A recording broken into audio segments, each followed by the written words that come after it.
Juan Ramón Rayo no necesita presentación, por todo el mundo es conocido, es el director del Instituto Juan de Mariana. La mayor parte de vosotros le conocéis por salir en varios medios de comunicación, como La Sexta Noche, ha escrito varios libros como Revolución Liberal para España, contra la renta básica y otros. También es profesor del Instituto de Empresa y nos va a hablar sobre la crisis del estado del bienestar. Os dejo con él. Bueno, buenas tardes a todos. Bienvenidos a esta ponencia de la sesión de tarde.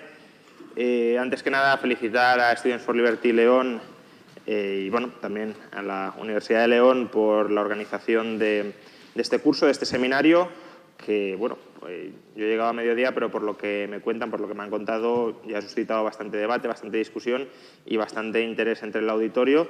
Y bueno, desde luego es muy de agradecer para todos aquellos que creemos en las ideas de la libertad, que estas ideas se intenten difundir desde todos los ámbitos posibles y desde todos los foros de discusión posibles.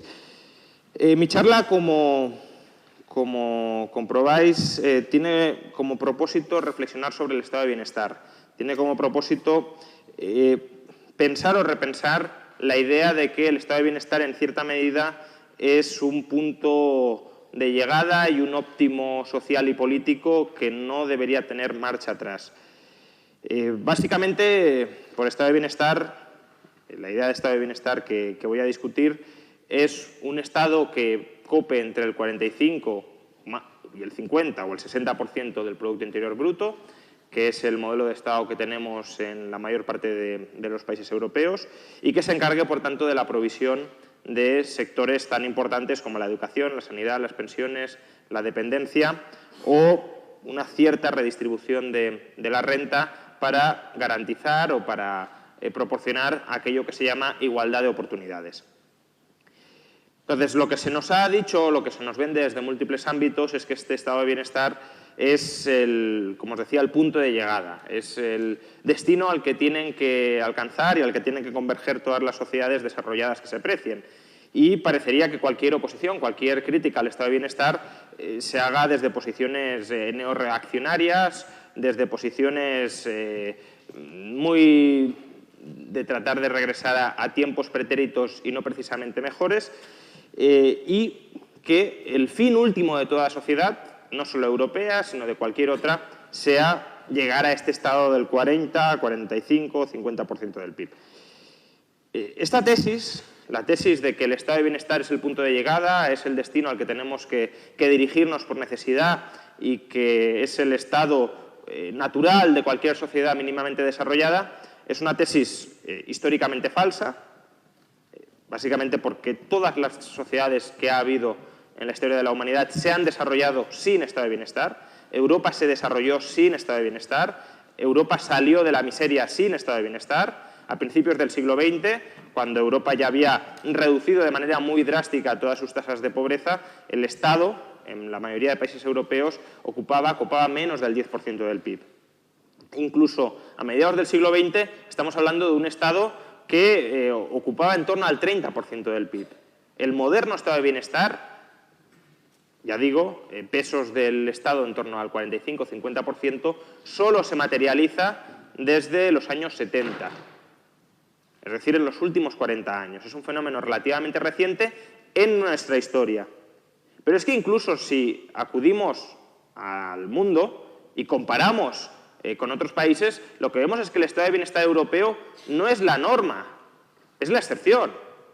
En el conjunto de países que existen en el mundo no hay estados de bienestar. Y no ya porque, me podréis decir, bueno, claro, casi todos son países pobres, es evidente que, de momento, mientras sean pobres, no van a tener estado de bienestar. Que esta ya debería ser una primera pregunta a plantearnos. ¿Por qué, si el estado de bienestar es tan bueno, por qué los países pobres no lo pueden adoptar hasta que se vuelven ricos? ¿Por qué, si el estado de bienestar permite el progreso, no tienen que adoptarlo ya los países pobres desde el inicio? ¿Por qué no vemos países pobres con un estado de bienestar del 45-50% del PIB? Porque que sean pobres no significa que no puedan destinar el 50% del PIB a estos menesteres. Recordemos que el 50% del PIB es un término relativo, no absoluto. Por tanto, ¿por qué no destinan el 50% del PIB a desarrollarse vía estado de bienestar? Pero yo no me refiero a los países pobres. Si miramos los países ricos no europeos, lo que vemos es que el estado de bienestar es una excepción mundial. Por ejemplo, hacer la comparativa, insisto, con Europa, estados entre el 45-50%, en algunos casos, por ejemplo, Francia, 60% del PIB, destinado a que sea manejado y redistribuido por el Estado. Tenemos Australia, una economía más rica que la eurozona, donde el peso del Estado es el 37% del PIB. Tenemos Canadá, de nuevo una economía más rica que la eurozona, 38% del PIB. Es verdad que no hay mucha diferencia, pero bueno, estamos hablando de como mínimo 7 puntos de PIB, que es, para que os hagáis una idea, todo el sistema sanitario público español, son 7 puntos de PIB, y si ya nos vamos comparándolo con Francia, son casi 20 puntos de PIB. 20 puntos de PIB es la mitad, casi la mitad del estado de bienestar español. Por tanto, es una diferencia muy notable. Tenemos, por ejemplo, Corea del Sur, 35% del PIB, y de nuevo uno de los países que más ha crecido en las últimas décadas. Tenemos Nueva Zelanda, 34% del PIB, de nuevo otro de los países más prósperos y con un Estado de Derecho más asentado en el conjunto del planeta. Tenemos Suiza, probablemente en su tamaño el país más rico del mundo, y tiene Suiza, estamos hablando de un 33% del PIB, por tanto, entre 15 y 20 puntos menos que la media de la eurozona, que estamos hablando de unos 50, 51 puntos de PIB. Tenemos incluso Estados Unidos, que es la economía más rica en términos absolutos del planeta, 35% del PIB, con sanidad privada. Pero es que incluso tenemos experiencias que son las regiones con una mayor renta per cápita del mundo, por ejemplo Hong Kong, por ejemplo Singapur, por ejemplo Taiwán. Estamos hablando de rentas per cápita, en el caso de Singapur, de $83.000 en términos de poder adquisitivo equivalente, Hong Kong $51.000, Taiwán $46.000, y en todos estos casos estamos hablando de estados que copan menos del 20% del PIB. Por supuesto, en todos estos países que os he citado, la tasa de paro está en el pleno empleo, los salarios son crecientes conforme se incrementa la inversión empresarial y, por tanto, vemos cómo hay sociedades alrededor del mundo donde, lejos de imperar el dogma del estado de bienestar, lo que imperan son organizaciones estatales muy distintas al aparente consenso europeo y, en algunos casos, radicalmente distintas, como Singapur, Hong Kong o Taiwán, países, estados con menos del 20% del gasto destinado al sector público y, por tanto, con muchos más recursos destinados a la economía privada. Porque no os fijéis solo en lo que ocupa o en lo que pesa el sector público en la economía. Pensad en lo que pesa además el sector privado. Es decir, que en Singapur el Estado cope el 18% del PIB y en Europa cope el 50%, significa que en Singapur hay 32 puntos más del PIB que están siendo manejados íntegramente por el sector privado, dispuestos a generar riqueza, dispuestos a mejorar el crecimiento y la prosperidad de esas economías. Y no son manejados, como ahora vamos a ver, por un ejército de burócratas, de políticos, que desde luego no los dedican, en la mayoría de los casos, a potenciar ningún tipo de crecimiento, sino a asegurarse la creación de redes clientelares para mantenerse en el poder político. Entonces, si claramente en el contexto mundial el estado de bienestar no es un dogma que hayan adoptado todos los países, ni siquiera se observa una tendencia necesaria a que los países converjan hacia él, porque sí, es verdad que Singapur ha ido cambiando su modelo de Estado, ha ido introduciendo algunas regulaciones, pero en ningún caso se está planteando que Singapur empiece a gastar y gastar y gastar y gastar para equipararse a un Estado europeo. Por tanto, si en el conjunto del planeta no observamos ninguna tendencia hacia el estado de bienestar, si observamos que las economías que se tienen que desarrollar no pueden fundamentarse, no pueden basarse en el estado de bienestar, si observamos que las economías más desarrolladas, más dinámicas, más pujantes del planeta no tienen un estado de bienestar europeo, por qué ese aparente dogma de que el fin de la historia es el estado de bienestar. Y bueno, por supuesto aquí podemos lanzar hipótesis, pero bueno, a mí se me ocurren tres, probablemente haya más. Es decir, ¿por qué ese pensamiento único de que el estado de bienestar es el destino hacia el que tenemos que converger todos? La primera, claramente el consenso socialdemócrata vigente en Occidente. Se habla mucho sobre el pensamiento único neoliberal, y en realidad el pensamiento único dominante, absolutamente predominante en nuestras sociedades, es la socialdemocracia. Socialdemocracia como defensa de un modelo de Estado de bienestar como el que hemos mencionado, es decir, 40, 45, 50% del PIB. De ese paradigma no se sale nadie. Desde luego en política no se sale nadie. Al Partido Popular, por ejemplo, le han acusado de aplicar múltiples recortes exagerados al estado de bienestar. Bueno, el gasto público está en el 43% del PIB. Los recortes que ha aplicado el Partido Popular no son para desmantelar el estado de bienestar, son para consolidar el estado de bienestar. Eran recortes de esto se cae a menos que tratemos de introducir cierta racionalidad que nos permita mantener este modelo de Estado sobredimensionado sin recurrir a un ciclo de endeudamiento que nos abocaba a la bancarrota. Es como un gestor que quiere que sobreviva la empresa y empieza a mantener cierta racionalidad interna. Pero no era un gestor que quisiera disolver la empresa, era un gestor que venía a poner en funcionamiento la empresa. Por tanto, dentro de la política española, dentro de la política europea, el consenso del estado de bienestar y de la socialdemocracia es absoluto. Por tanto, esa es una primera explicación. Estar dentro de un paradigma, estar dentro de una tradición de pensamiento que no mira hacia afuera, porque, desde luego, salirse del grupo, salirse de la masa, tiene costes a la hora de mantener un cierto círculo de intelectualidad, un cierto círculo de amistad con aquellas personas que piensan como tú. Y, por tanto, hay ciertas inercias que tienden a reforzar la pervivencia del paradigma en lugar de a tumbar el paradigma. Otra posible explicación es que muchos de aquellos intelectuales o profesionales que deberían estar criticando el estado de bienestar y planteando alternativas al estado de bienestar, en realidad están viviendo del estado de bienestar. Es decir, profesores universitarios, médicos, que serían personas que deberían decir, esto no funciona bien, hay otra forma de hacer las cosas, hay otra forma mejor de hacer las cosas. Bueno, consciente o inconscientemente, están recibiendo sus ingresos del estado de bienestar. Y eso genera unas dinámicas y unos incentivos verdaderamente perversos a la hora de querer salir de la caverna y querer explorar otros horizontes que no sean aquellos en los que han terminado coincidiendo tus intereses personales. Y el tercer motivo es que aquellos reformadores pragmáticos que intentan cambiar algo del sistema, pero que no quieren revolucionar el sistema, sino que simplemente intentan aplicar reformas graduales para mejorar en un horizonte de 4 o 5 años lo que hay ahora mismo, pues claramente no van a promover ningún tipo de demolición del estado de bienestar.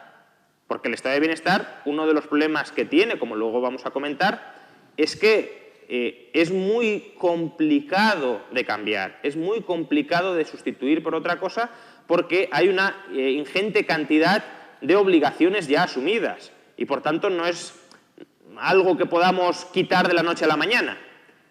Y desde esa perspectiva, aquellas personas que llegan a la política y que quieren introducir algún cambio, evidentemente el horizonte que tienen es de 4 años y no se plantean la posibilidad de hacer un cambio a 20, 25 o 30 años, que es el horizonte en el que deberíamos movernos para plantear una alternativa al estado de bienestar.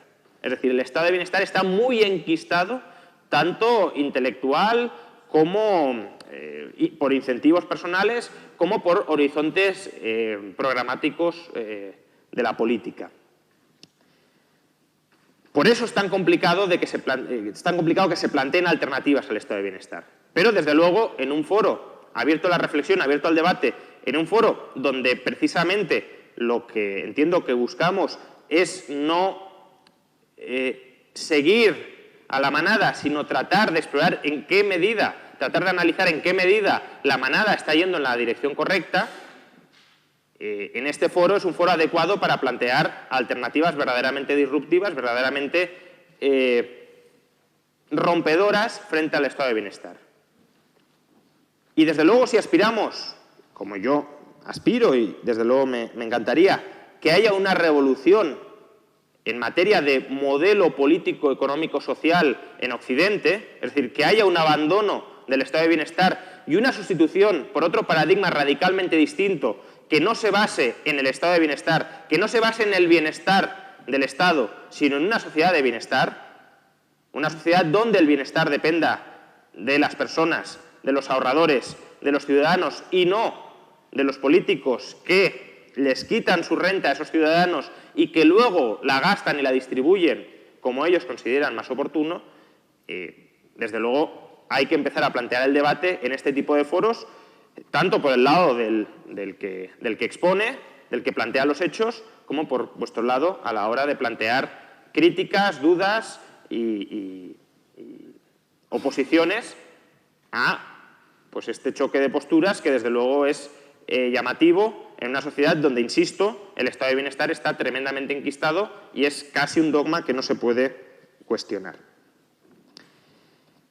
¿Por qué creo que el estado de bienestar debe ser sustituido, debe ser reemplazado por otro tipo de organización política, social y económica, por una sociedad del bienestar donde seamos nosotros los que escojamos, los que determinemos cómo recibimos servicios tan esenciales? Insisto, tan esenciales. No estoy dudando ni siquiera por un momento, todo lo contrario, de que la educación, la sanidad o las pensiones sean fundamentales. Son fundamentales y precisamente porque son fundamentales no quiero y defiendo que no estén en manos de los políticos, que no estén en manos de la burocracia. Decía, ¿por qué estos servicios tan importantes deben estar fuera de las manos de los políticos? ¿Por qué deben estar en manos de los ciudadanos? Pues fundamentalmente por dos cuestiones, dos razones, o dos grupos de razones. Una se refieren a la demanda de esos servicios, y los otros a la oferta. En cuanto a la demanda, tened en cuenta que en un mercado quien manda es el cliente, es el consumidor. De hecho, el mercado se dice que está al servicio del consumidor, que el consumidor es soberano, que el empresario, a la hora de vender un producto, se tiene que adaptar a lo que el consumidor quiere. Y si no satisface las necesidades del consumidor, ese empresario no va a poder vender. Y va a tener que ser desplazado y será sustituido por otros empresarios en el mercado. Por tanto... Vamos a quitar con esto antes se estaba escuchando bien. Vale. En un mercado, el soberano es el consumidor. Es él al que todos los empresarios se tienen que adaptar a la hora de hacer sus propuestas de valor. Si un empresario no es capaz de ofertar aquello que los consumidores quieren, ese empresario es rápidamente desplazado del mercado. Cuando son los políticos quienes deciden cómo se gasta el dinero de los contribuyentes, quien manda no es el consumidor, el soberano no es el consumidor. El soberano es quien maneja el dinero del consumidor, el dinero del ciudadano, que no lo ha obtenido porque el consumidor, el ciudadano, el cliente se lo haya dado. Se lo ha quitado y lo ha obtenido por la fuerza. Eso es precisamente un impuesto. La exacción de un porcentaje de la renta de los ciudadanos, no porque los ciudadanos crean que ese político es el mejor gestor al que confiarle esos fondos, sino porque viven en un sistema que les obliga a ceder cada ejercicio cerca del 50% de sus ingresos. Pues bien, si en lugar de ser el ciudadano quien maneja esos ingresos, son manejados por políticos y burócratas, es decir, políticos que confeccionan el presupuesto y burócratas, funcionarios en sentido amplio, en cada uno de los ministerios y en cada uno de los niveles administrativos que administran esos fondos según considera más oportuno, los servicios como la educación, la sanidad, los servicios de dependencia quedan al servicio no del consumidor, no del ciudadano, sino de los intereses de esa burocracia que es quien administra y quien organiza y quien dispone cómo deben utilizarse los medios materiales para proveer esos servicios. Por tanto, por una simple cuestión de demanda, el estado de bienestar traslada el poder desde el ciudadano al político y al funcionario. El estado de bienestar es una especie de proveedor del que todos somos cautivos. Aunque queramos consumir sanidad, pensiones, educación, el estado de bienestar nos obliga a consumirlo a través del estado de bienestar. Por supuesto me podéis decir, no, pero hay alternativas privadas, hay escuelas privadas, hay hospitales privados, hay fondos de pensiones privados. Es verdad, afortunadamente no han prohibido la posibilidad de que otros oferentes también compitan y también ofrezcan alternativas mejores. Pero es una competencia que está absolutamente falseada. No solo porque en esos proveedores también están sometidos a fuertes regulaciones a los que les obligan a someterse al modelo de negocio típico que marca el burócrata, sino porque al final los ciudadanos ya han pagado por sus servicios para el estado de bienestar, ya han cedido la mitad de sus ingresos al estado de bienestar y, evidentemente, si se plantean ir a alternativas privadas, será volviendo a pagar por ellos. Por tanto, las clases medias, desde luego, no tienen en general capacidad económica para pagar los servicios del estado de bienestar, que no pueden decidir dejar de pagarlos y pagar adicionalmente los servicios de educación privada, sanidad privada, pensiones privadas. Por tanto, en la medida en que las rentas de los ciudadanos son secuestradas por los políticos, administradas por los políticos, son los políticos y sus lobbies internos, es decir, los funcionarios de esos respectivos sectores, los que deciden cómo se suministran esos servicios. No son los ciudadanos, son políticos y funcionarios. ¿Y cuál es el problema de esto? Pues el problema es múltiples, pero ya de entrada pensad que la demanda de servicios de sanidad, de educación, de pensiones, no es una demanda única, no es una demanda homogénea, es una demanda plural, es una demanda heterogénea. Los distintos ciudadanos tienen distintas preferencias con respecto a la educación que quieren, a la sanidad que quieren, a las pensiones que quieren. ¿Por qué entonces el modelo tiene que ser absolutamente único y homogéneo para todos? ¿Por qué todos tienen que recibir el mismo tipo de educación, el mismo tipo de sanidad, el mismo tipo de pensiones? ¿Por qué las condiciones de cada uno de esos servicios tienen que ser las mismas para todos los ciudadanos, aunque grupos de ciudadanos tengan preferencias radicalmente distintas sobre cómo deben prestarse sus servicios? Por ejemplo, en materia educativa, ¿cuál es la organización óptima en educación? El programa, el currículum formativo óptimo en educación. ¿Cuántas horas de matemáticas tienen que enseñarse a la semana en los colegios de primaria? ¿Cuántas horas de historia? ¿Cuántas horas de filosofía? ¿Cuántas horas de latín? ¿Cuántas horas de griego? ¿Cuántas horas de educación física? ¿Cuántas horas de música? ¿Cuántas horas de arte? ¿Cómo confeccionamos el programa educativo óptimo para los ciudadanos? ¿Quién lo decide? ¿Los políticos y los funcionarios? ¿Los ciudadanos en su conjunto en una especie de democracia asamblearia? ¿O por qué no simplemente permitir que cada ciudadano demande aquel currículum que considera más adecuado para sus hijos? Aquel currículum que los propios estudiantes pueden considerar más adecuado con sus aptitudes y cualidades personales. ¿Por qué no permitimos que los ciudadanos, escogiendo unos colegios u otros, marquen un itinerario formativo u otro? ¿Por qué todos tienen que someterse al mismo patrón? Porque en la medida en que los niños y los adolescentes tienen intereses, tienen facultades que son muy diversas, Lo lógico sería que la oferta se adaptara a esas demandas diversas, no que se obligara a la demanda a que se plegara a la oferta de funcionarios y políticos, simplemente porque funcionarios y políticos quieren que la oferta sea de esa manera, y pueden querer que sea de esa manera simplemente porque las cosas se han hecho siempre así y el coste de cambio es un coste muy grande. De nuevo, imaginad que se nos ocurriera que en las escuelas, antes, cuando he llegado, estabais discutiendo sobre los riesgos de la mecanización, la necesidad de conocer bien las máquinas.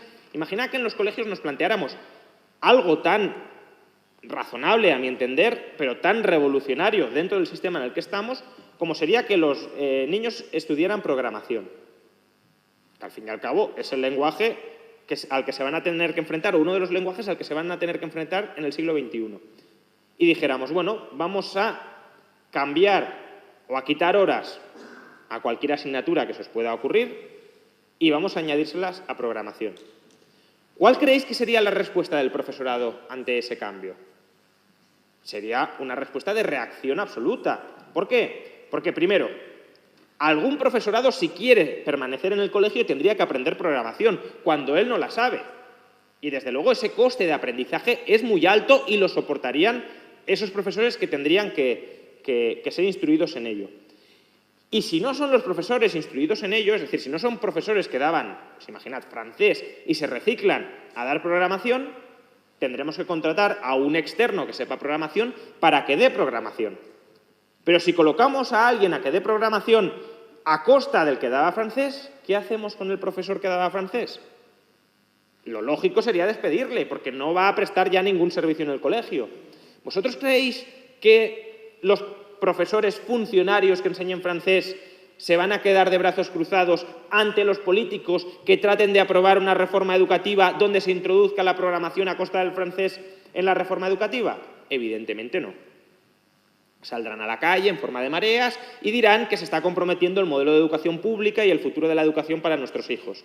Y con la excusa de que la reforma es mala para los niños, estarán defendiendo y promoviendo sus intereses personales de que nada cambie dentro del sector. Otro debate a raíz de la educación que ha estado muy candente: deberes sí, deberes no. Bueno, yo no tengo la respuesta de sí, deberes no. Probablemente dependa de cada niño en particular si es mejor que coja una disciplina y, acabadas las horas de clase, siga haciendo deberes, o que, en cambio, si tiene una mente muy creativa y su propia dinámica le impulsa a aprender sobre asuntos muy diversos, que se le deje esa libertad y esa autonomía para que se alimente y se empape de conocimiento. ¿Deberes sí, deberes no? Pues a lo mejor colegios donde haya deberes sí y colegios donde haya deberes no. Pero para eso el modelo educativo no puede estar centralizado y planificado desde la Moncloa. El modelo educativo no puede estar en manos del Ministerio de Educación ni de las consejerías de Educación. Los colegios deben ser autónomos a la hora de hacer sus propuestas educativas para los padres, y los padres deben ser libres a la hora de escoger si quieren un colegio para sus hijos u otro. Es verdad que podéis plantear, y puede ser razonable plantear, bueno, tiene que haber unos estándares mínimos. Bien, pero los estándares mínimos son eso, mínimos, no máximos. Mínimos, pues que no se enseñen valores absolutamente disfuncionales de matar a la gente está bien, robar está bien, vale, unos mínimos. Pero si estamos hablando de mínimos, no hablemos de regular las horas de matemáticas, porque eso no son mínimos. O no hablemos de regular qué tipos de optativas tienen que haber en un colegio, porque eso no son mínimos. O no hablemos de regular las horas de clase, porque esa es otra. Es decir, ¿por qué el modelo de educación tiene que ser un modelo de escolarización? ¿Por qué, si uno de los dos padres se quiere quedar en casa, por ejemplo, y es un profesional cualificado para instruir a sus hijos, que es el modelo de educación tradicional y, además, el tradicional de la aristocracia, el de tener un tutor personalizado? ¿Por qué, si un padre quiere educar personalmente a sus hijos con todas las herramientas y todas las posibilidades que hoy proporciona Internet, donde tenemos cursos directos y gratuitos a las mejores universidades del mundo, por qué un padre no puede hacerlo?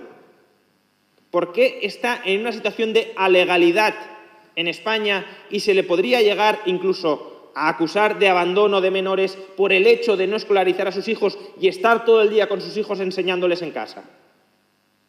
¿O por qué, si os parece muy radical eso de que el niño esté en casa y no pise la escuela, por qué no se permiten modelos de flexi-schooling? Es decir, llevamos durante unas horas al niño a la escuela, por ejemplo, si el padre no quiere enseñarle matemáticas porque no se le da bien o no le gusta, pues lo llevamos a la clase de matemáticas. Pero si al padre se le da bien la historia, la geografía, la economía, que el niño pueda aprender eso en casa con su padre, que no tenga por qué pasar por las manos de otro profesor que probablemente no le va a hacer ni la 10ª parte de caso de la que se la hará su propio padre. ¿Por qué eso no está permitido? Pues esencialmente, una posible hipótesis, bueno, dos hipótesis. Una, que evidentemente el Estado quiere que todos los niños pasen por el programa que él ha diseñado para que todos tengan una mentalidad clónica y servil a sus intereses. Y dos, también, imaginad que el 20% de los niños, probablemente no serían tantos, pero imaginad que el 20% de los niños decidieran escolarizarse, o sea, no escolarizarse, sino educarse en casa.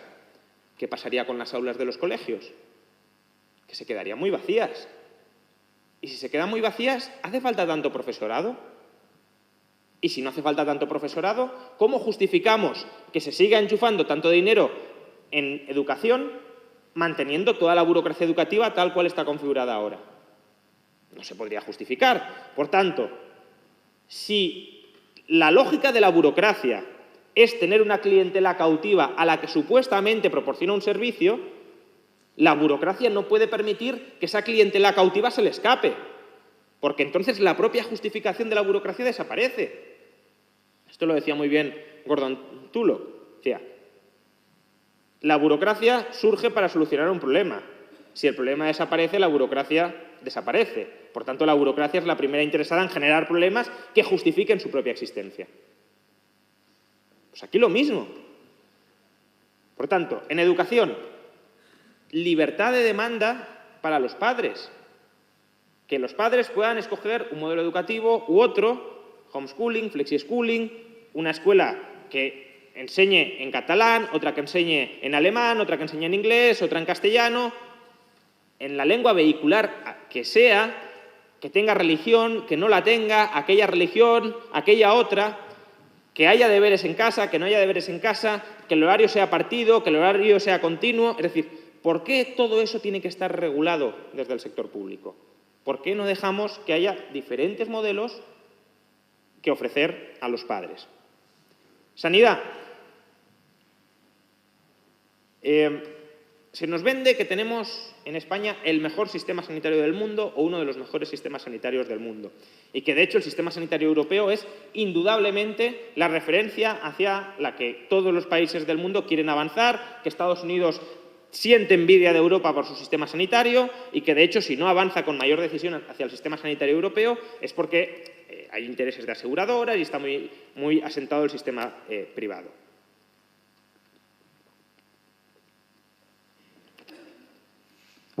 Bien, el gasto privado en Estados Unidos, en fin, Estados Unidos es un sistema privado de sanidad porque el gasto privado es el 55% del total. ¿Bien? El 45% del gasto sanitario en Estados Unidos es público, a través de dos programas que se llaman Medicare y Medicaid. Por tanto, calificamos el sistema sanitario estadounidense como privado porque el 55% del gasto es privado. Bien, en el excelentísimo sistema de sanidad pública europeo, depende del país, pero entre el 20 y el 30% del gasto sanitario en esos países es privado. De hecho, en algunos países como Grecia, por motivos obvios, llega casi hasta el 40%. Por tanto, si el 55% es un modelo neoliberal salvaje y absolutamente privatizado, hombre, pues el 20, 25, 30% al menos es medio privado, diríamos. Y la cuestión es, ¿por qué si el sistema público europeo es tan maravilloso? ¿Por qué?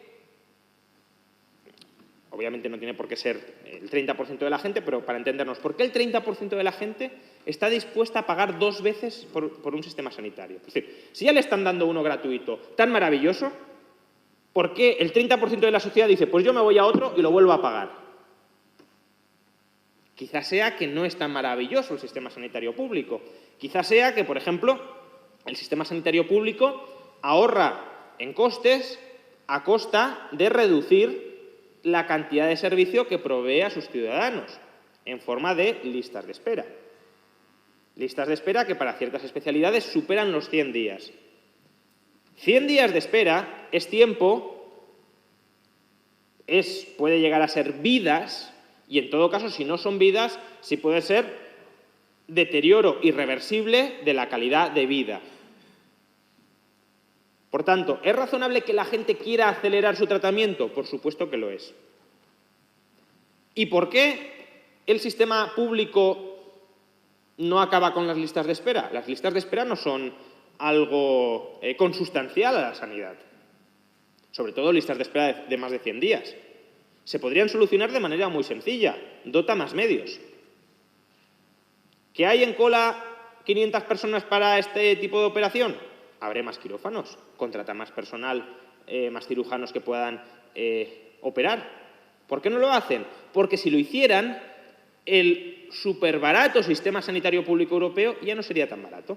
Ya se iría pareciendo más al sistema caro estadounidense. Y eso que el sistema estadounidense, no voy a hablar ahora, luego si queréis lo hablamos en el turno de preguntas, tiene muchísimos defectos. Pero desde luego, vender como referencia el modelo europeo, cuando en el modelo europeo hasta 1/3 del sistema ya es privado porque la gente huye del sistema público, vender eso como maravilloso y como ejemplar, pues quizá deberíamos al menos cuestionarlo. Una forma de, o uno de los motivos por los que se huye del sistema público, racionamiento de la cantidad de servicios. También de la calidad. No todas las especialidades están presentes en todas las provincias, ni muchísimo menos. Por tanto, si yo vivo en una provincia, bueno, aquí lo sabréis, si yo vivo en una provincia y necesito algún tipo de operación que no está, algún tipo de tratamiento que no está en ese sistema público dentro de esa región, o me voy a Madrid, o me voy a otra zona de España, o si hay un hospital privado que me proporciona ese tratamiento, voy al hospital privado. Y luego, por supuesto, las diferencias en cuanto a comodidades. No es lo mismo un hacinado hospital público que un hospital privado donde, primero, el número de camas ya es menor. Es decir, si hacéis una comparativa entre hospitales públicos y privados, comprobaréis que en los hospitales privados hay muchas menos camas que en los públicos. ¿Por qué? Por mera cuestión de economías de escala. El Estado dice, bueno, vamos a ahorrar costes aquí y vamos a tratar a la gente como ganado. Entonces, hospitales gigantescos, con un montón de camas y habitaciones pequeñas y embutidas con pacientes. ¿La gente demanda eso? Pues probablemente no demande eso. No digo que no haya nadie que demande eso. El modelo de Singapur, por ejemplo, es un modelo bastante curioso, incluso para los que defienden algún tipo de intervención en la sanidad. En Singapur, el Estado paga la hospitalización. Pero paga la hospitalización básica. Es decir, si tú no tienes recursos, te paga una cama en una habitación con 8 pacientes. Y si tú quieres ir escalando y decir, bueno, yo no quiero una cama con 8 pacientes, quiero una con 4, pues te dice, vale, yo te pago el 80% de esa habitación. Y si uno dice, no, yo quiero con 2, vale, yo te pago el 60%. Y si ya uno dice, no, yo quiero una habitación individual, con televisión de plasma, etcétera, el Estado te dice, te la pagas tú. Pero, desde luego, lo que no tiene sentido es que todos tengan que cubrir el coste de un modelo que no quiere esa misma gente o mucha de esa gente. Y precisamente por eso escapan al sistema privado, ya habiendo pagado el público, por supuesto. Porque no es que yo me voy al privado y dejo de pagar el público, no, yo sigo pagando el público y me toca pagar doblemente el privado. Por no hablar, por último, de las pensiones, la demanda de jubilación de las personas. ¿Realmente las condiciones de jubilación que nos impone hoy el sistema de seguridad social español son las condiciones de jubilación que desea la gente? Pues muy probablemente no. Es decir, ¿la gente se quiere jubilar a los 67 años? Pues habrá gente que se querrá jubilar a los 60, a los 62, a los 70. ¿La gente se quiere jubilar con las pensiones que el sistema le promete hoy? Pues probablemente tampoco. Y si supiera las pensiones que va a terminar cobrando, seguro que no. ¿Hay posibilidad de modificar sustancialmente el plan de pensiones público que me obliga a adquirir la Seguridad Social española? No. Es un paquete cerrado y decidido y diseñado y confeccionado por los políticos. Y confeccionado por los políticos de manera nada inocente.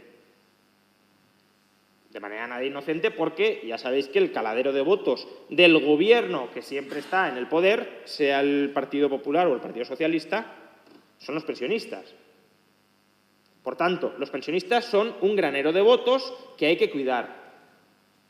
Y se diseñan programas de jubilación pensando en los pensionistas, no pensando en los pensionistas del futuro. Es decir, no pensando en todos los que dentro de 20, 30 o 40 años os vayáis a jubilar estando aquí. Se piensa en los pensionistas que cobran la pensión hoy a una costa de los pensionistas futuros. Y se diseñan esos planes para maximizar el número de votos que se pueden cobrar. Que se pueden, bueno, cobrar o, sí, percibir.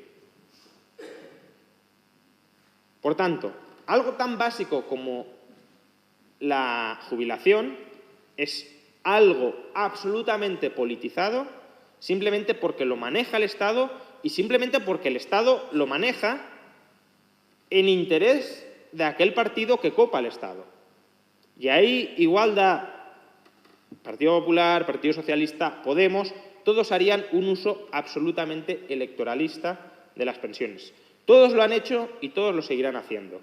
Hoy mismo, por ejemplo, por citar a un partido que todavía no ha gobernado y que quizá se pueda pensar que tiene unas expectativas distintas, Íñigo Errejón estaba criticando en Twitter la publicidad de planes privados de pensiones, diciendo que ese tipo de publicidad generaba alarmismo sobre la sostenibilidad del sistema público.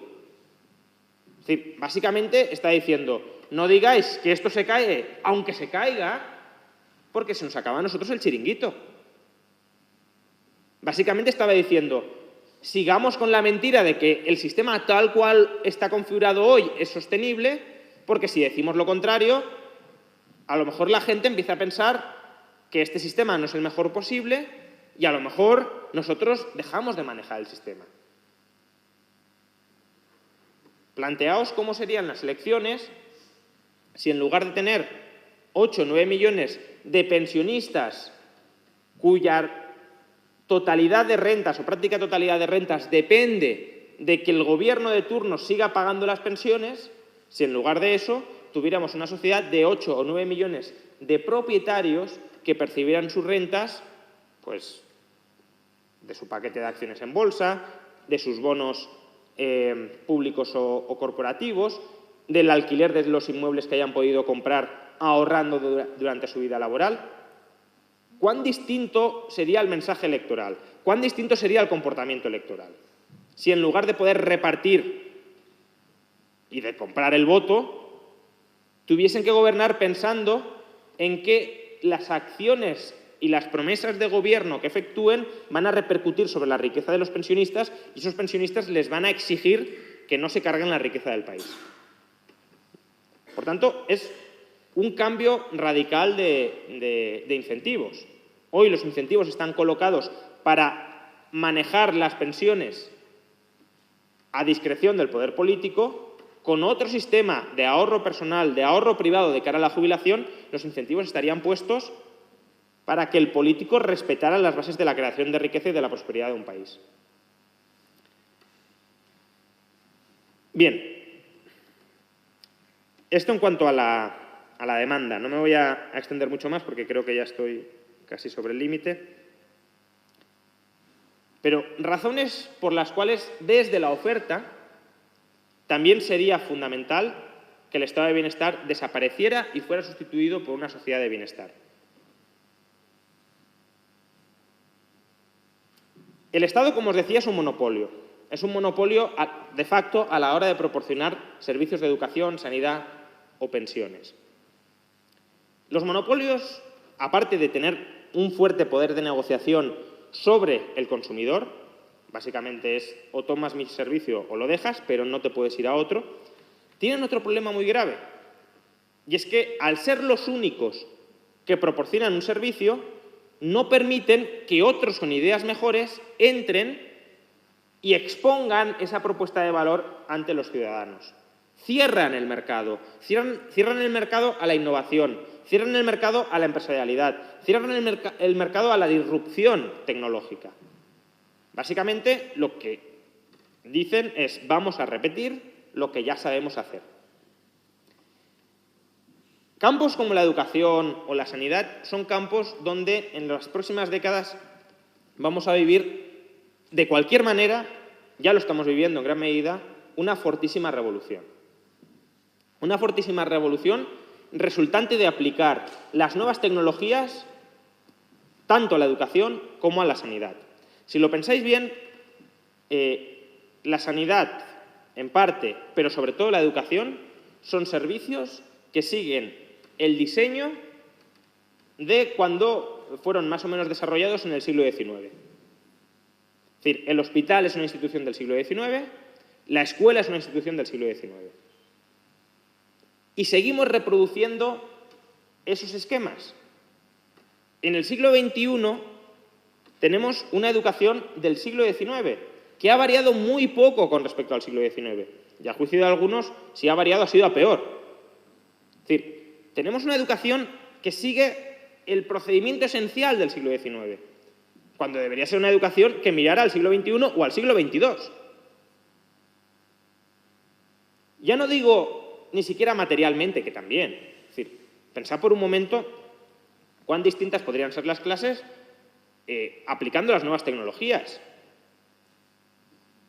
Es decir, es que en el ámbito universitario, insisto, ya que estamos en una universidad, ya tenemos cursos gratuitos de las mejores universidades del mundo. Entonces, ¿qué sentido tiene que cada provincia de España tenga una universidad no plagada precisamente por los mejores, cuando, y con un coste extraordinario para el contribuyente, cuando a un clic de distancia tenemos acceso, insisto, a las mejores universidades del mundo y de manera gratuita? Y esto es una revolución, la revolución de la educación online, que está solo empezando. Y si no se desarrolla con mucha mayor potencia, es fundamentalmente porque no le dejan. Porque la educación sigue estando copada por el sector público y, por tanto, cualquier cambio, cualquier innovación se produce en la absoluta marginalidad y tratando de competir contra ese monstruo que es el sector público, cuando no, directamente el Estado la mata mediante la regulación y la obliga a someterse a unos corsés que no tienen ningún sentido. Entonces, abrir la educación al mercado es importante no solo para que la educación se ajuste a las demandas de los ciudadanos, que también, sino para que los empresarios puedan plantear ideas radicalmente nuevas con respecto a la educación o con respecto a la sanidad. Ideas que a lo mejor muchas de ellas son un disparate absolutamente grotesco, puede ser, pero si miráis la oferta de empresas que ha habido hasta la fecha, hasta llegar a las que tenemos hoy, muchas de ellas eran ofertas disparatadas y algunas de esas ofertas disparatadas han terminado triunfando. Entonces, evidentemente, si queremos revolucionar un sector, habrá que probar opciones muy diversas, habrá que experimentar con opciones muy diversas, habrá que permitir que la gente más extraña plantee ofertas de negocio muy diversas, porque en esa rareza encontraremos genialidades a la hora de solucionar problemas que tenemos hoy. Y quien dice la educación, insisto, también me sirve para la sanidad. Uno de los economistas probablemente más brillantes en el campo de educación, profesor de Harvard, que se llama Clayton Christensen, es un estudioso formidable sobre cómo la innovación disruptiva cambia la estructura de mercado de las sociedades y se carga los monopolios asentados. Esa es su idea fundamental. Bueno, él tiene un libro sobre cómo debería ser, a su juicio, claro, la sanidad del siglo XXI. Cómo la disrupción debería llegar a la sanidad del siglo XXI. Y bueno, es un libro muy, muy interesante, pero la idea fundamental o la propuesta fundamental, atención, para que veáis la magnitud de la ruptura que podría llegar a suponer simplemente que se dejara experimentar, él propone, y no es un chalado, él propone que lo primero que habría que hacer es cerrar todos los hospitales. Porque cree que los hospitales son una institución del siglo XIX que concentra modelos de negocio que son radicalmente distintos. Por un lado están lo que podríamos llamar laboratorios, que es cómo damos solución a enfermedades para las que todavía no tenemos solución, y ahí el modelo de negocio es uno, que es juntar profesionales de muy distintos campos para que con su enfoque vayan trabajando horas y horas y horas en dar la mejor respuesta posible a un paciente en concreto. Es algo más parecido a un despacho de abogados. Y luego el otro modelo es la cadena de montaje. Tratamientos para enfermedades que ya están absolutamente estandarizados, que es básicamente abrir y cerrar, abrir y cerrar, abrir y cerrar. Fijaos que en uno lo que cuenta es el valor que es capaz de aportar cada profesional, el mejor profesional en su campo y en su disciplina. La forma de remunerar ese laboratorio o ese despacho es justamente por el tiempo que dedican, las horas que dedican a buscar una solución específica. No se puede dar un precio cerrado de antemano, sino que es un precio que, según vayan prestando y desarrollando el servicio, se va configurando. En cambio, el modelo de abrir, cerrar, el modelo de la cadena de montaje es un modelo que básicamente se tiene que automatizar, que es muy escalable en el sentido de que es muy reproducible muchísimas veces y que sí, por ejemplo, puede dar un precio cerrado. Puede decir, esta operación cuesta tanto, punto. Porque ya sabemos lo que hay que hacer y ya sabemos el tiempo que nos va a tomar. Entonces, él propone separar esos dos modelos en centros distintos. Bien, ahora plantearos, desde la sanidad pública, imaginad que un político lee el libro de Christensen y dice, me convence esta propuesta. Yo sinceramente no sé si es la mejor propuesta. Yo digo que es una propuesta que, hombre, la dice un tipo que ha estudiado mucho el campo, que es un tío muy inteligente, muy sensato y a lo mejor tiene razón, pero a lo mejor no. Pero imaginad que un político llega y dice, vale, yo quiero aplicar esto. ¿Creéis que algún político español, bueno, o de cualquier parte del mundo, podría salir a la palestra y decir, bueno, mi propuesta sanitaria es cerrar los hospitales? Que a lo mejor, insisto, es lo que hay que hacer. ¿Lo podría hacer? No.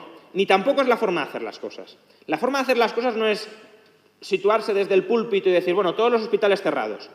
La forma de hacer las cosas es distinta. Si tú crees que es mejor un modelo de negocio con prestaciones separadas, créalo. Lo creas en una localidad perdida de España, en un almacén, si hace falta, a muy bajo coste, y empiezas a ver el éxito que tienes. Y si tienes éxito, empezarás a crecer, empezarás a conseguir recursos y empezarás a replicar ese modelo de negocio en otras localidades. Y conforme vaya teniendo éxito, la gente, en lugar de ir a los hospitales, irá a tu clínica. Y justamente conforme la gente vaya cambiando a tu clínica, los hospitales se irán vaciando y se irán cerrando ellos solitos. No tendrás que llegar tú y decir, tú te cierras. Y yo voy a diseñar otro modelo para toda España radicalmente distinto al que tenemos hoy.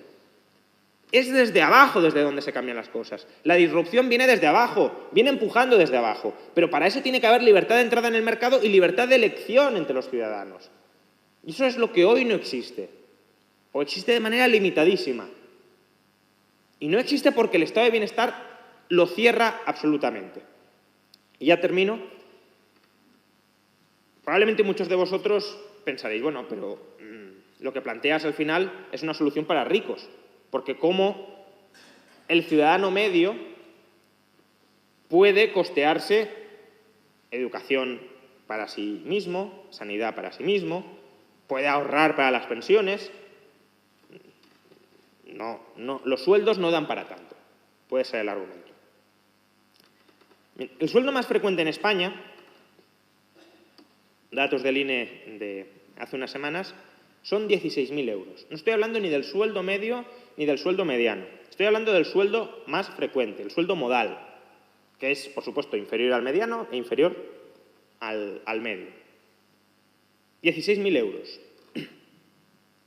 Bien, ¿sabéis cuántos impuestos paga una persona que tiene un sueldo, que percibe en nómina, un sueldo de 16.000 euros? Aproximadamente. ¿Qué cantidad estimáis? ¿Cuánto? Bueno, más o menos. Estaríamos hablando en verdad de entre 9.500 y 10.000. Entre 9.500 y 10.000 euros anuales. La operación es bastante sencilla. Es decir, primero, recordad que una vez percibís en nómina los 16.000 euros, ya se os ha descontado previamente el 30% por cotizaciones empresariales a la Seguridad Social. Es decir, vuestro sueldo en verdad no es de 16.000. Vuestro sueldo es prácticamente de 22.000 euros. Solo que el Estado ni siquiera lo refleja eso en la nómina y os dice que el sueldo es de 16.000. Pero de entrada ya habéis pagado eso. Luego pagáis aproximadamente 1.500 en cotizaciones a la Seguridad Social a cuenta del trabajador. Luego pagáis entre 1.500 y 2.000 euros en concepto de IRPF. Aunque no paguéis u os devuelvan en la declaración de la renta, que esto también es muy gracioso, me han devuelto, qué bien, no pago IRPF, no. Que te devuelvan es que has adelantado más dinero del que tenías que pagar y te devuelven la diferencia. Cada mes en la nómina te retienen una parte del IRPF. Si el total de las retenciones supera lo que deberías haber pagado, te devuelven, pero eso no es que no pagues, eso es que has pagado de más y te devuelven la diferencia. Y por último, impuestos sobre el consumo e impuestos especiales. Es decir, de todo, del neto que os dejan, luego a pagar otra vez en forma de IVA o impuestos especiales. Bueno, si lo calculáis, estamos moviéndonos en esa horquilla 9.500, 10.000 euros. Con 10.000 euros por persona, un matrimonio con 2 sueldos modales serían 20.000 euros de ingresos sobre los que no puede disponer. Y estamos hablando de sueldos modales. Si nos vamos a sueldos medianos o medios, que lo normal es que conforme vayamos ascendiendo en la vida laboral, vayamos mejorando el sueldo, las cantidades todavía son más aberrantes.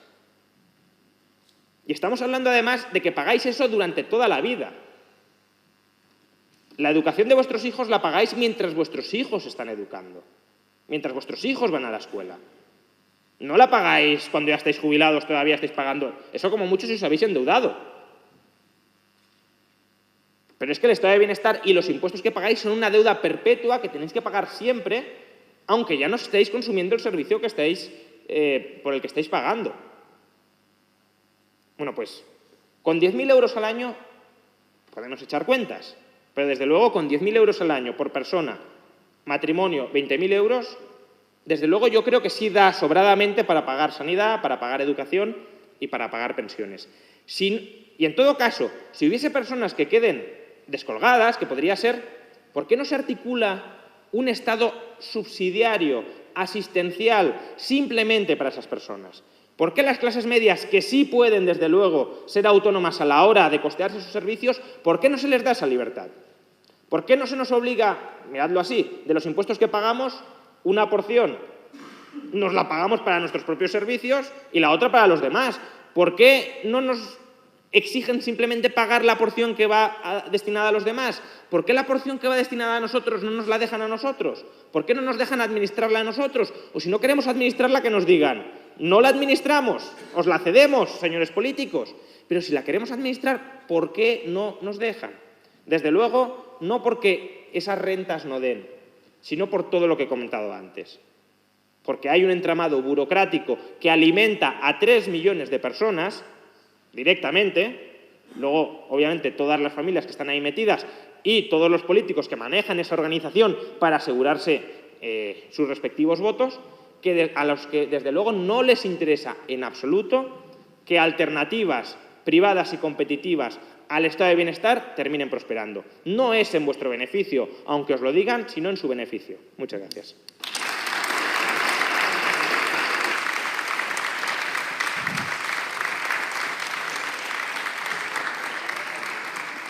muchas gracias, Rayo, por tu presentación. Nos acabas de perfilar los puntos fundamentales de tu libro Revolución Liberal para España, que podéis adquirir en el relleno de la escalera, que acaba de venir el librero.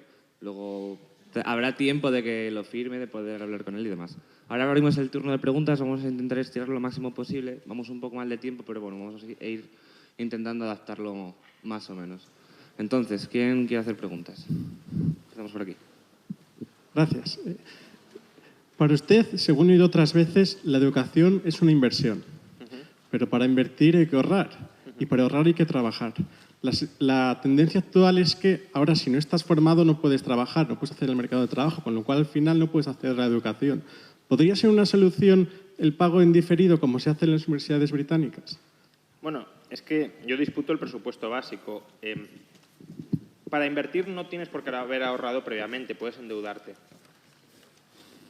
Bueno, claro, pero si la inversión es buena, en principio te dejarán. Ahora mismo, digamos, de hecho, hay sobreabundancia de capital.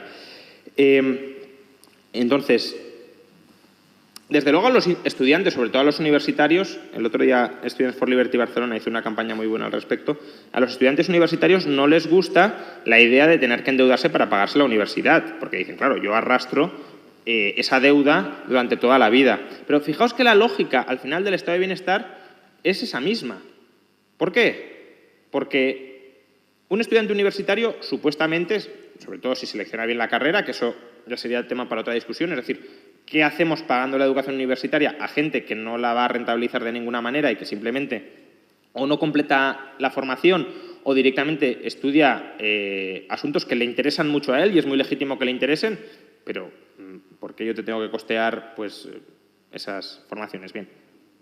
En todo caso, si la educación es buena, ese señor o esa señora conseguirá ingresos extraordinarios y el sistema dice, bueno, entonces como el sistema tributario es progresivo, pagará impuestos más altos que el resto. Bueno, pero si esa es la lógica de la progresividad, que los que han recibido más del Estado paguen más impuestos, ¿por qué directamente no permitimos que la gente se endeude, que devuelva la deuda y luego que ya se le deje ese dinero en sus manos? Bien. Porque fijaos que aunque se pague progresivamente, la educación no se paga solo de los estudiantes universitarios que pagan impuestos progresivos, también se paga de los impuestos que soportan las rentas más bajas e incluso aquellas familias que no tienen hijos. ¿Por qué, en nombre de la redistribución y de la progresividad fiscal, obligamos a los pobres a pagarles los estudios universitarios a los futuros ricos? Entonces, sí, la educación es una inversión en capital humano y como toda inversión se ha de financiar o con ahorro propio o con ahorros ajenos, es decir, con deuda. Y la formación en capital humano superior, desde luego, no debería ser distinto. Por aquí. Juan Ramón, la semana pasada discutíamos en las cañas liberales que hacemos Students for Liberty sobre tu libro Una revolución liberal para España y yo preguntaba si liberalizamos las pensiones y la sanidad, estará bien para las personas responsables que contraten un seguro y un plan de pensiones. Sin embargo, ¿cómo hacemos para que ese fondo subsidiario del que tú hablas no sea un incentivo para que ciertas personas se ahorren ese dinero, esos seguros o ese plan de pensiones? A ver, idealmente el fondo subsidiario, lo que pasa que es verdad que hay problemas ahí cognitivos importantes, pero idealmente ese fondo subsidiario tendría que analizar el historial de esa persona y tendría que discriminar entre personas que han sido responsables y pese a su diligencia han tenido mala suerte absoluta y, por ejemplo, lo han perdido todo, y personas que no han tenido la más mínima diligencia, que no se han preocupado, aunque hayan tenido la oportunidad para prepararse para la jubilación o para la sanidad, y en ese último caso el fondo no debería cubrirles. Esas personas sí deberían quedar a expensas de la beneficencia total. Es decir, si tú consideras que pese a que has llevado una vida es decir, pese a ser un cara dura y querer vivir a costa de los demás sin preocuparte, estoy hablando de personas que pudiendo no lo hacen, no de personas que no pudiendo o habiéndolo hecho han tenido mala suerte y lo han perdido todo, sino de personas que pudiendo no han querido hacerlo bajo la expectativa de que los demás te rescatarían, evidentemente esa expectativa se tendría que cortar por lo sano en la medida de lo posible. Es verdad que luego es muy complicado analizar el historial de muchas personas porque no te lo tienen ni por qué dar o porque te lo pueden dar de manera sesgada, es decir, hay un problema de información asimétrica muy grande. Por eso, yo realmente, aunque en el libro planteo la alternativa de un sector público subsidiario, idealmente yo creo que ese sistema debería ser gestionado, administrado o financiado por la filantropía privada o por las mutualidades, que es el otro recurso del que hablo en el libro. Es decir, ya no el ahorro personal, sino la integración en comunidades de personas, que es el modelo que estaba vigente hasta que se generalizó el estado de bienestar, donde todos pactamos ayudarnos entre nosotros. Es un pacto de ayuda recíproca. Es un pacto de ayuda mutua. Es algo parecido a lo que hay ahora. El estado de bienestar al final es eso, es un supuesto pacto de ayuda mutua a gran escala. Lo que pasa que en esos pactos más reducidos todos se vigilan entre todos y todos intentan evitar los abusos de la contraparte porque es un pacto de buena fe donde se intenta ayudar al que te ayuda. En el estado de bienestar no. El estado de bienestar se burocratiza y se generaliza como un derecho incondicional el recibir ciertas prestaciones de los demás. Y a partir de ahí, evidentemente, el riesgo moral es más que evidente. Por tanto, si queremos eliminar al máximo ese riesgo moral, habría que trasladar esa gestión al sector privado porque será él el que tenga mayor capacidad e incentivos para discriminar adecuadamente entre personas que, ya digo, no han tenido la ocasión o habiéndola tenido han experimentado muy mala suerte y personas que directamente han tenido un comportamiento absolutamente negligente. Lo primero, enhorabuena por la charla, estoy de acuerdo en todo. Yo creo que en general... En todo. Más o menos sí. Yo creo que en general, en el ámbito liberal, más o menos hay consenso en torno a esto, dejar más libertad a la gente y que el Estado controle en general estos ámbitos menos. Pero, ¿cómo metemos la cuña? ¿Cómo empezamos a conseguir que estas ideas se empiecen a dar en la realidad? ¿Tiene que ser a través de la difusión para convencer a toda la gente o también hay que hacer más actividad política? Y luego, aprovechando que no hay un socialdemócrata cortándote constantemente, ¿cuál es para ti un salario digno? El salario digno es el salario que se puede pagar de manera sostenible. Obviamente todos queremos que los salarios sean lo más altos posibles, ¿no? Eso es una obviedad y, de hecho, dudar acerca de eso yo creo que dice bastante poco de la otra persona porque está presuponiendo maldad en uno o está presuponiendo que los dos no tenemos un objetivo compartido y es que la sociedad sea lo mejor posible. Simplemente no estamos de acuerdo en cuáles son los mecanismos para lograr esa sociedad mejor, ¿no?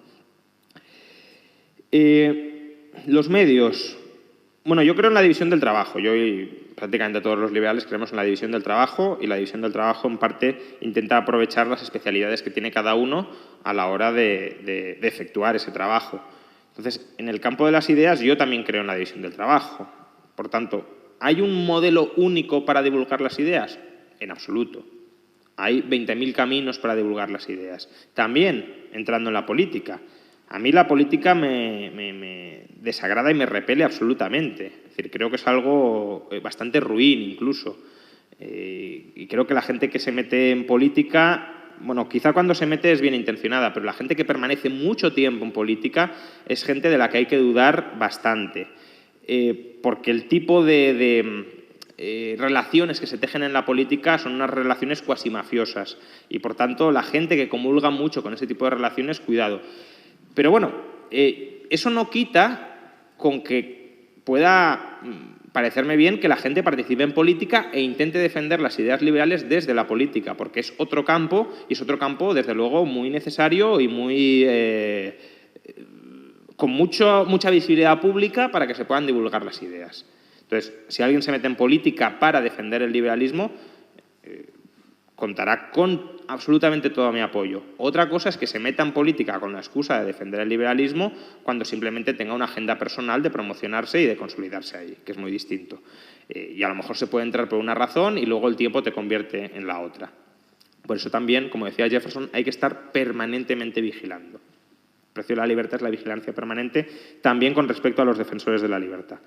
Y no solo en política, también el resto. Es decir, todos somos potencialmente corrompibles y, por tanto, todos tenemos que estar permanentemente vigilados. La virtud del liberalismo es que son principios muy básicos, muy esenciales, y es bastante fácil detectar cuando uno no está siendo incoherente con los mismos. Cuando uno empieza a defender cosas raras, cosas que no encajan. Es verdad que, evidentemente, dentro del liberalismo hay muchas interpretaciones posibles. Hay incluso liberales feministas, ¿no? Bueno, esto es un chiste que entenderán algunos, ¿no? Pero quiero decir, hay mucha variedad de posicionamientos dentro del liberalismo, pero al final todos tienen un objetivo o unas bases compartidas. Cuando uno empieza a decir, no, bueno, vamos a empezar a impulsar excepciones o a aceptar muchas excepciones, quizá no lo esté haciendo en nombre del liberalismo, sino de alguna otra causa. Entonces es bastante fácil enjuiciar. El liberal, en cierta medida, es bastante previsible y en ese sentido a lo mejor es un poco aburrido. Se nos suele acusar incluso de dogmáticos. Es que tenéis 4 fórmulas para todo y como con eso... Bueno, quizá, pero eso también te da cierta previsibilidad en lo que estás diciendo. Y cuando empiezas a decir cosas que no tienen sentido con respecto a la coherencia de valores básicos que tú mantienes, pues, bueno, que se puede hablar, pero claro, cuando esa incoherencia es sistemática en muchos campos, cuidado.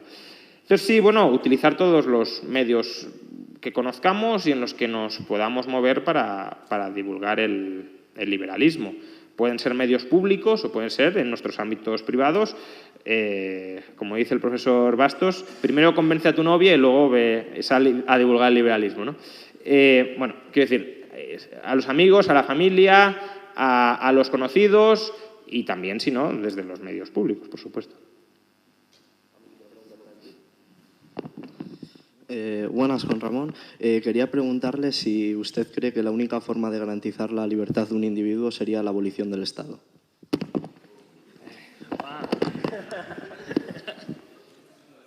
A ver, en el plano filosófico sí, porque es evidente... es decir, en el plano filosófico sí, es evidente que el Estado es un enemigo de la libertad, eso está claro. Ahora, la cuestión es, ¿podemos vivir sin Estado? Eso es lo que no está tan claro. Yo simpatizo mucho con la idea de ojalá pudiéramos vivir sin Estado, pero sinceramente, por honestidad, no lo sé. Es decir, no te voy a decir absolutamente no, radicalmente no. Creo que es un campo en el que hay que estudiar muchísimo más. Es una frase quizá ya muy manida, pero el anarquismo político es un programa de investigación, es un programa de investigación muy interesante, muy apasionante. La Universidad George Mason, por ejemplo, están tratando de desarrollar aspectos dentro de ese campo, pero creo que antes de uno poder decir con bastante confianza que podemos vivir sin Estado, se necesitan muchísimas más pruebas, muchísimas más evidencias y muchísimos más modelos de los que tenemos hoy, que hoy prácticamente no tenemos nada más allá de una cierta querencia de que eso sea así, pero más allá de eso, insisto. Es decir, a diferencia de en sanidad, educación, pensiones, donde tenemos muchísima evidencia, tenemos muchísimos motivos para pensar que son perfectamente viables sin Estado, la defensa, la seguridad, la justicia penal, la civil es evidente que sí, pero la justicia penal no está tan claro que pueda ser sin Estado. No digo que no, pero no está tan claro. Y lo que sí digo es, si hubiese una forma mínimamente viable y funcional de que eso funcionara sin Estado, evidentemente lo más compatible con el liberalismo sería defender que fuera provisto sin Estado, porque si tú puedes acceder a un punto sin restricción de la libertad, lo razonable es no restringir la libertad. Ahora, evidentemente, si esas funciones que son consustanciales para el mantenimiento de una comunidad política donde se respete la libertad de las personas, porque al final la libertad es un concepto propio de una comunidad política, el principio fundamental de cualquier comunidad política, no es un principio robinsoniano, es un principio inserto en la comunidad política. Pues claro, si los pilares de esa comunidad política no se pueden sostener sin que los administre el Estado, que insisto, eso es lo que tampoco categorizo al respecto, pero si es así, pues habría que defender un Estado aunque solo sea para eso.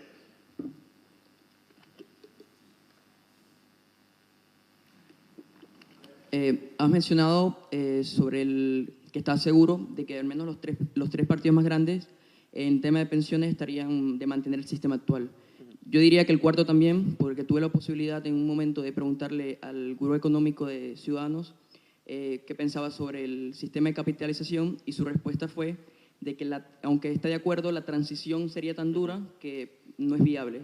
Quisiera saber si tú crees que en el contexto español sería viable esta transición y qué se haría con las personas que les tocaría ser pensionistas actualmente. Estoy de acuerdo. Lo que pasa que, a ver, los políticos, también en este caso imagino que te estés refiriendo a Luis Garicano, los políticos son muy maquiavélicos. Es decir, cuando Luis Garicano te estaba diciendo esto, lo que está diciendo es, mira, como para implementar un cambio en el sistema de pensiones tenemos que engañar a la gente y no podemos engañar a la gente 40 años, pues no es viable.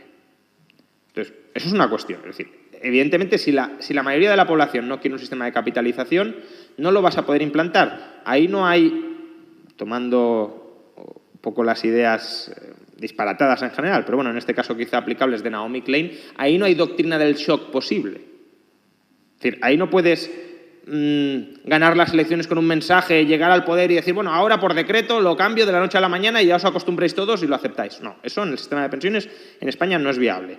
Es verdad que se requeriría una transición 20, 30, más bien 30 a 40 años. Por tanto, una sociedad que esté dispuesta a digerir esa transición tiene que ser una sociedad que quiera esa transición.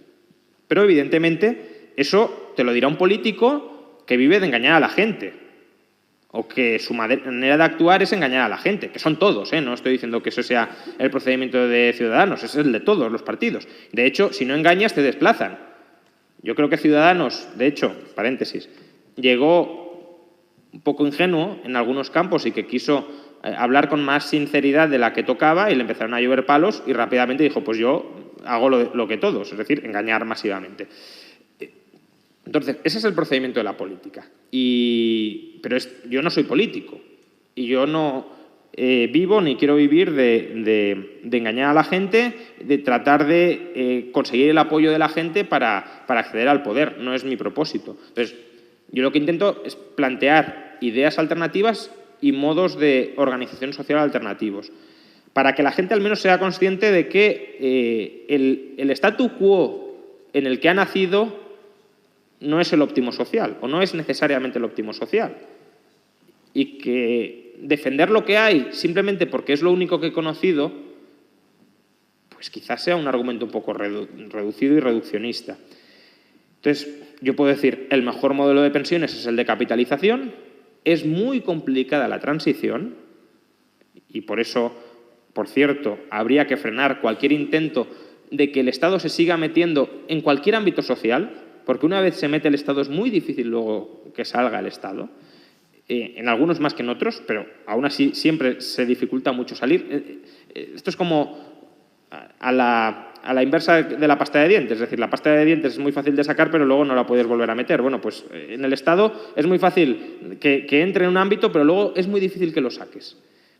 Y por eso puedo decir, bueno, el sistema de pensiones mejor es el privado. La transición es muy difícil, pero aún así creo que vale la pena apostar por esa transición y por eso intento convencer a la gente de que hay que apostar por esa transición. Vamos a empezar a ir un poco rápido porque ya empezamos con nuestro tema, el tiempo. Buenas tardes, Juan Ramón.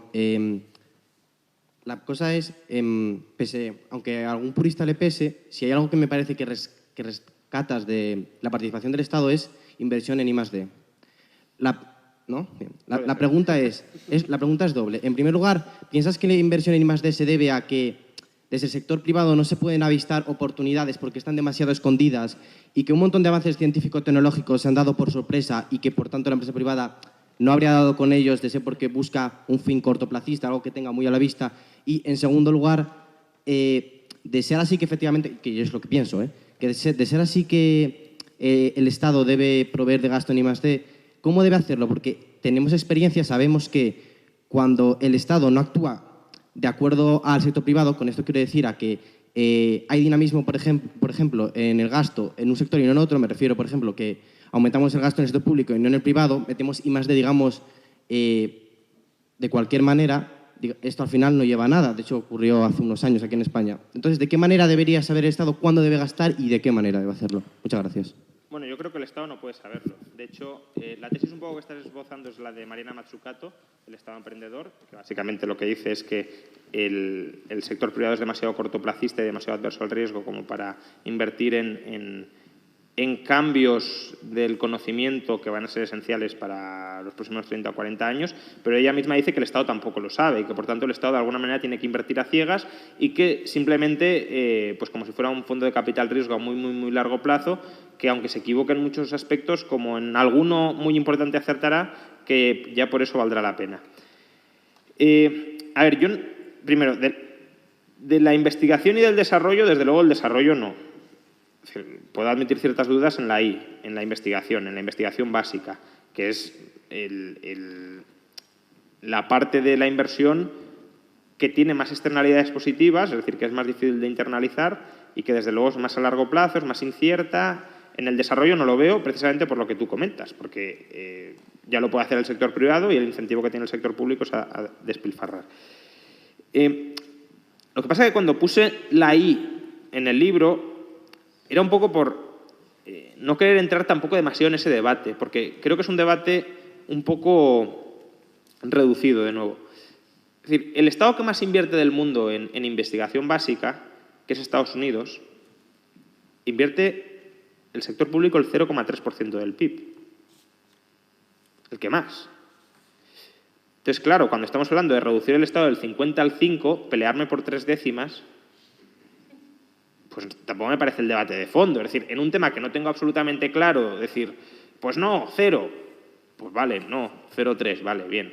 De todas formas, en el Instituto Juan de Mariana acabamos de publicar un informe, si no lo has leído te lo recomiendo, un informe magnífico sobre esta cuestión, en contra del mito del Estado emprendedor de Mariana Mazzucato, y muchas de las conclusiones del libro de Mazzucato, es decir, la idea de que hace falta un Estado activista que esté promoviendo e impulsando continuamente el gasto en innovación para desplazar los horizontes del conocimiento, creo que quedan muy, muy, muy tocados.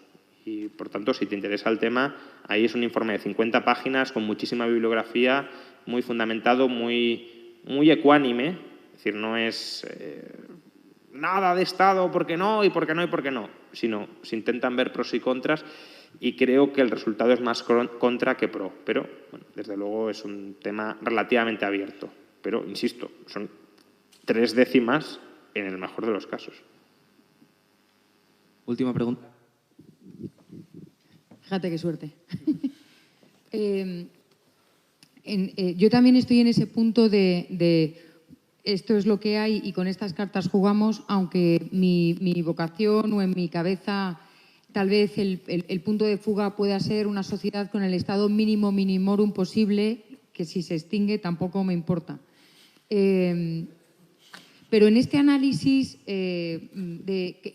posibilista, sí, en el sentido de cómo hacemos para reducir el Estado y hasta qué punto y hasta dónde podemos llegar, etcétera, ¿no crees tú que muchas veces, tal vez por pereza política o porque ya sabemos lo que nos van a decir y quién nos va a utilizar y todas estas cosas, pero ¿no crees tú que muchas veces dejamos un poco de lado la importancia del tamaño de la unidad de gestión política a la hora de establecer, sea un Estado mínimo o un gobierno mínimo o sea un Estado anarcocapitalista? Es decir, no funciona igual un Estado mínimo pequeñito que enorme, justicia, ejército, en fin, todo lo demás, ni tampoco es viable o es menos viable un país o una sociedad anarcocapitalista si el tamaño de la población es muy pequeño que si es muy grande. Sí, desde luego. Lo que pasa que, es decir, yo soy muy pro descentralización al máximo. Es decir, incluso en ocasiones el cantón se me puede quedar muy grande. Entonces, la verdad es que a mí no se me ocurren muchos problemas de acción colectiva, salvo la defensa, que requieran una unidad de gestión política mayor que el cantón o que la ciudad. No se me ocurren, es decir, los bienes colectivos que pueda haber y que requieren efectivamente de coordinación de más de un individuo y de una cierta gobernanza, por llamarlo así, ya sea pública o privada, pero de una cierta gobernanza, de acción colectiva, pues prácticamente cualquiera que se me ocurra, una ciudad los puede prestar. Es verdad que la defensa tiene otras particularidades, pero también la tiene en cuanto a tamaño por el lado grande. Es decir, antes estábamos comentando en la comida el problema de un ejército europeo. Pues hombre, vale, a lo mejor la unidad de gestión militar óptima para defender Europa es un ejército europeo y no 25 ejércitos nacionales. Vale, pero si el ejército europeo está financiado sobre todo por Alemania y hay un ataque a España, simultáneo a España y a Alemania, ¿hacia dónde se irá el ejército? Aunque no tenga lógica militar, pues muy probablemente Alemania, porque es lo que habrá que defender. Entonces, y además, ahí se mezclan temas de nacionalidad dentro del ejército. ¿Cómo vas a ordenar, por ejemplo, a un soldado español que estará integrado, que abandone a España y se vaya a defender a Alemania porque recibe esa orden que a lo mejor él mismo puede juzgar que no tiene lógica militar alguna, sino que es una orden política?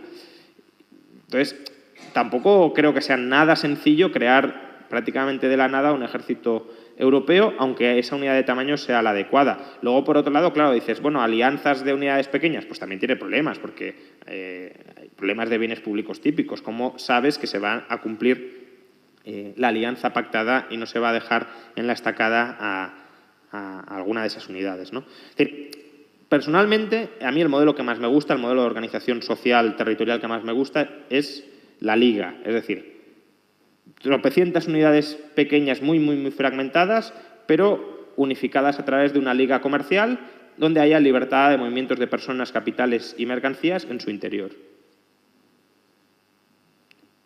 Pero eso tiene el problema de cómo de eficaz puede ser la defensa en ese contexto, que no tengo una respuesta para eso.